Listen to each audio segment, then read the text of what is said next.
Right now, I would like to welcome in the voice of the El Paso Locomotive FC, the team they'll be playing tonight on the road against Real Monarchs in Salt Lake City. He is Duke Keith. We're going to talk a little Loco soccer right now on the program as he joins us via Zoom. Great to have you back on the show. Dukester, how are you?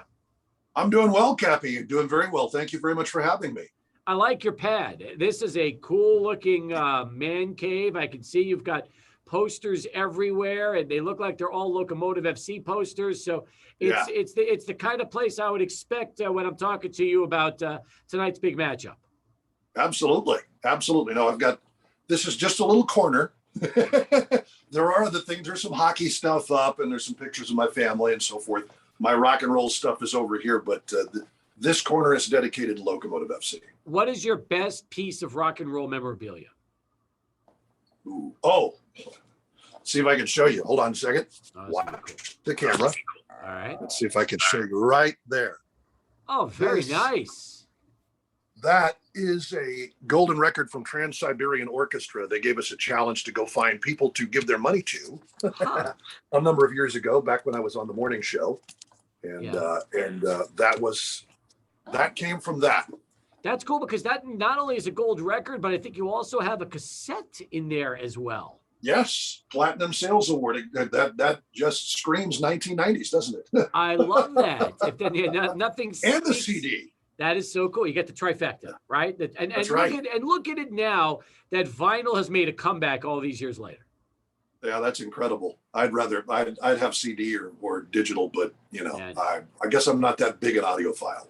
Maybe that's the case. That's okay. I know that when it comes to sports and when it comes to soccer, you love calling not just Locomotive FC, but you love the sport in general. By the way, quick take on tomorrow's Euro 2020 championship, Sunday. The finals with England and Italy. How do you think it's going to go? I think this is interesting because I think England has embraced a little bit. Well, you can't use the specific term over the air, but gamesmanship, I think, would be a good word. Raheem Sterling issued a very soft penalty. I think everybody agrees it was a soft penalty. Yes. And that proved to be the difference over Denmark. So maybe a little gamesmanship on the part of the English these days might give them, and obviously they're playing at home too, but I'm going to give it to Italy and penalties. Okay. Because nobody out gamesmanships the gamesmans of Italy. That's completely hashed up. But yeah, like they are the ultimate. They treat soccer like it's an opera. Like they're in just the last act. There's always something crazy that goes on. You remember in the World Cup game, the World Cup that they won, I think it was 2006. Mm-hmm. There was that one guy, Materazzi, who got Zinedine Zidane, the best player in the world at the time of France, to headbutt him in the middle of who headbutts, and the referee had no alternative but to get the guy out of it. Italy does this stuff to people, and they're the best at it. And that's what's going to win them Euro 2021.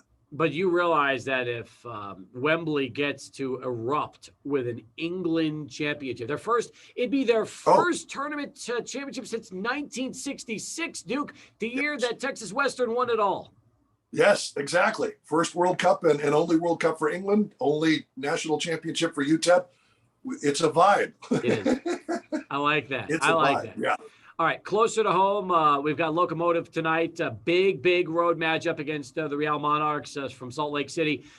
Look, it was an emotional game last Saturday. You called the action along with Heidi Mocha as they were down 1-0 to New Mexico, came back, and Dylan Mares has not scored all season. He gets 2 goals in just over 90 seconds, wins the Player of the Week award, and more importantly, a huge 3 points for a club that really needed it after that loss to RGV.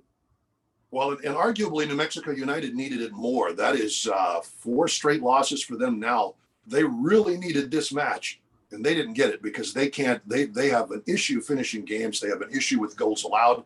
They look completely static. Locomotive FC had an awful lot to do with that. It was a very, very big win. And you think about it. I mean, Velasquez, Dylan Maris, and the youngster, Diego Luna, yes, all on the pitch at the same time. this is, I mean, that's not supposed to be that way all the time, but if there's any kind of synthesis between those three, you really are going to have something special, and they're going to be hard to deny. How big a signing is Sebastian Velasquez coming back mid-season, knowing what he did in year one and knowing just how well he fits into the Mark Lowry type of player he's looking for? Absolutely. It's huge for a lot of reasons, not least because Seba was here not even 2 seasons ago, not 2 full seasons ago. Yeah. He hasn't been gone that long, even though he's gone to a couple of different places in the meantime. He is a very good player.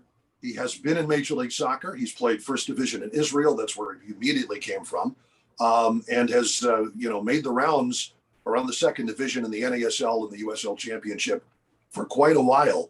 But his quality is well known, and the fact that he is familiar with Mark Lowry's system, he just plugs right in, and that is a devastating piece in the attack to add.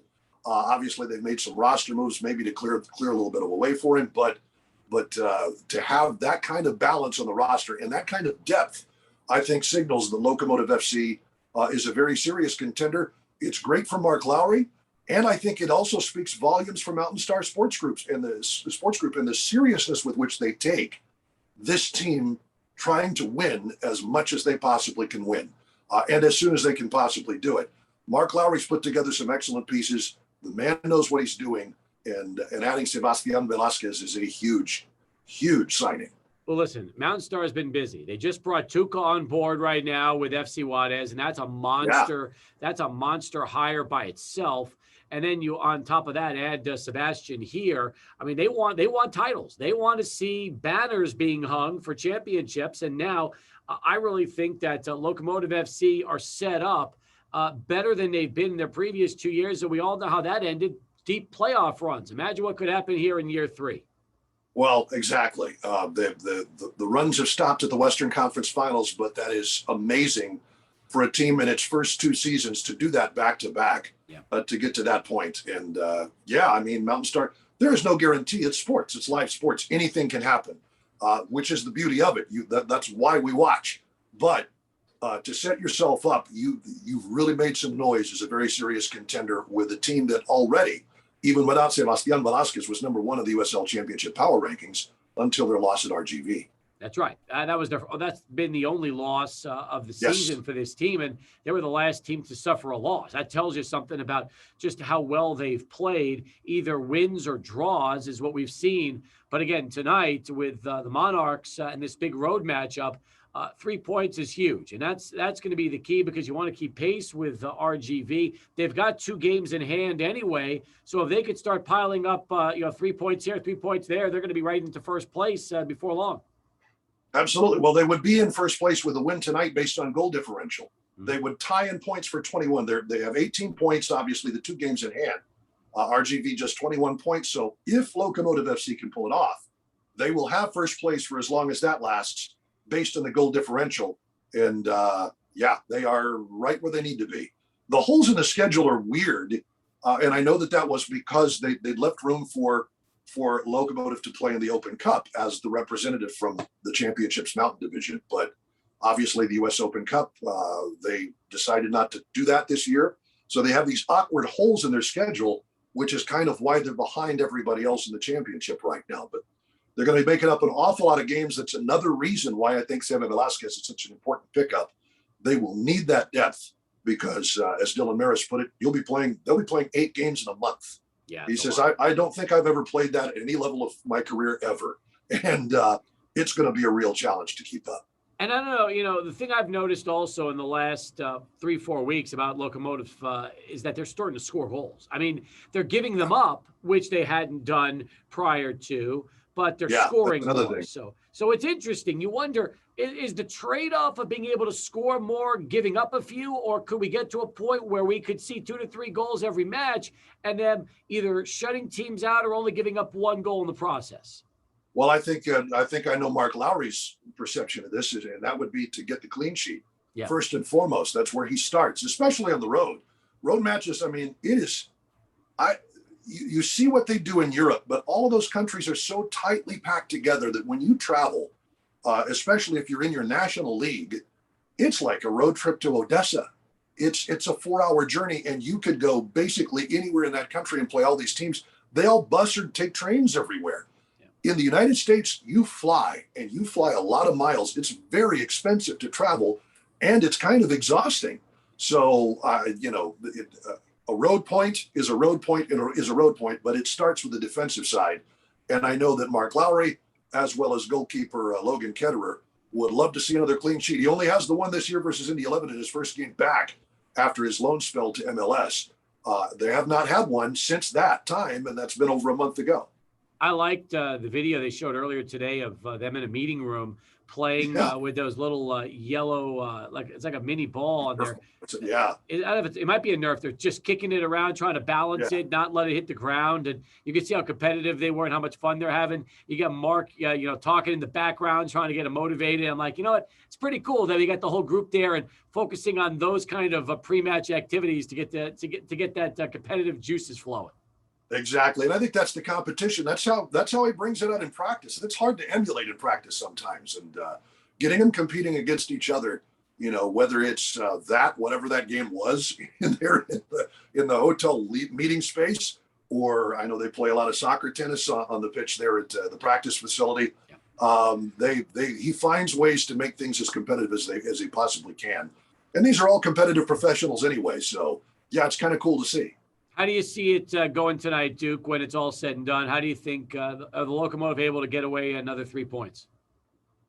I think they can pull it off. Real Monarchs is a team that has never beaten El Paso, but they have tied them.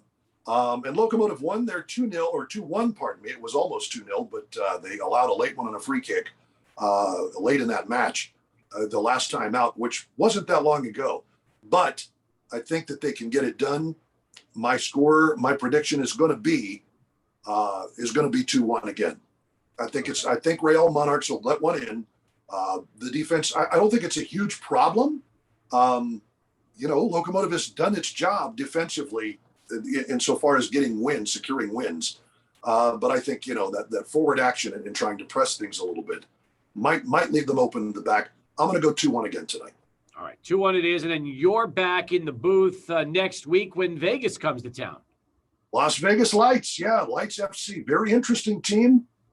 They've signed, I guess, their working agreement in Major League Soccer, so we'll see how that goes. But yeah, Heidi Mochi and I will be back for that one on the 17th. Very much looking forward to it, and we'll have a little action on Twitter tonight. So follow me at Duke Keith, and we'll do some Twitter Spaces and talk it up this evening live from the team's watch party at Cabo Joe's. I'm excited about that. Hey, do we get San Diego during the season so we get to see Landon Donovan's club, or not until the playoffs? I don't think so. No, I don't think so. Lights is out of the division as well. They have a couple against out-of-division teams, but I'm going to have to check. I'll have to check. I can't tell you straight up. All right. Well, listen, I'll end it with this then as we're finishing things. So my idea is this. UTEP men's basketball fantasy camp. Now picture this, okay? You have all these ex-players that have played over the last 50 years come to town, and they are there. Some can play, some can coach, some can just tell stories. And then you've got all of these people that have watched games for years, big Miner fans. They get to come, suit up, go through drills, scrimmages, games. They get a jersey. They get autographs. They get to maybe play against some former Miners. But ultimately, they get the experience of being on the floor with some of the best players that they've watched over the last 40, 50 years. You do it for, let's say, a week. You get this fantasy camp going. Maybe they could sleep over there if they want, or go back to their homes and then come back the next day. But give me your thoughts on a men's basketball fantasy camp at UTEP. Can you opt in for the Don Haskins treatment, or can that be like if you really want to get intense, do they get to treat you like the bear? I think that'd be awesome. But it's a wonderful idea. And but yeah, you should have the option to be treated like Haskins treated those guys back in the 60s and 70s, or maybe not. I don't know. I'm not sure anybody could really deal with that level. But they could bring in Tim Floyd, and he could, Floyd can emulate that since he was around the bear all those years. Deadass right. I know that better than anybody. That's exactly right. Nicely done, dude. So you. I do. Hey, great job. Enjoy the watch party tonight at Cabo Joe's, and thanks for coming on via Zoom and talking a little Locos with us. Love it, and I appreciate the opportunity. Just to let you know, no San Diego Loyal in El Paso. The next team they play out of division here will be Sacramento Republic, and that'll be later on. But thanks for having me. Appreciate it. Listen in tonight. All right, there you go.